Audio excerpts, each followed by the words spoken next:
আজিকালি বুজিছেনে ৰাইজ, ভাল কথা এষাৰৰ কোনো ঠাই নাইকিয়া হ'ল, কোনো গুৰুত্ব নাইকিয়া হ'ল, বুজিছেনে?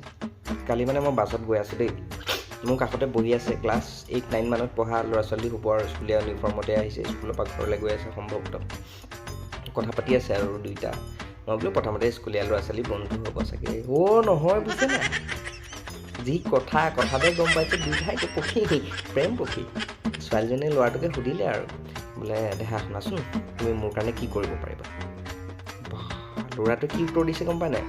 বোলে দেহা, তোমাক মই আজিয়েই বিয়া পাতি নি জেললৈ গুচি যাব পাৰোঁ যাৱজ্জীৱন কাৰাদণ্ড খাবলৈ।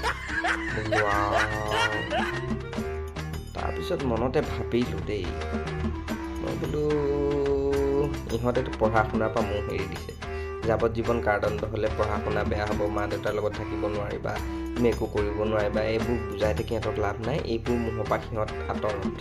গতিকে মই ল'ৰাটোক কাণে কাণে ক'লোঁ ওচৰলৈ মাতি, বোলো ভাইটি চোৱা, প্ৰেমত পৰি তুমি গাড়ীখন নিবা ঘৰলৈ, গাড়ীখন ঘৰলৈ নিয়াৰ পিছত তোমাক মামাই জেললৈ লৈ যাব, তুমি জেলত থাকোঁতে চাবা গাড়ী কিন্তু বেলেগ হৈছে।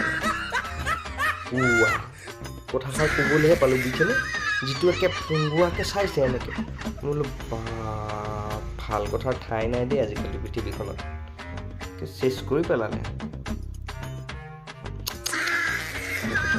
জেগা নাইকিয়া হৈ গ'ল।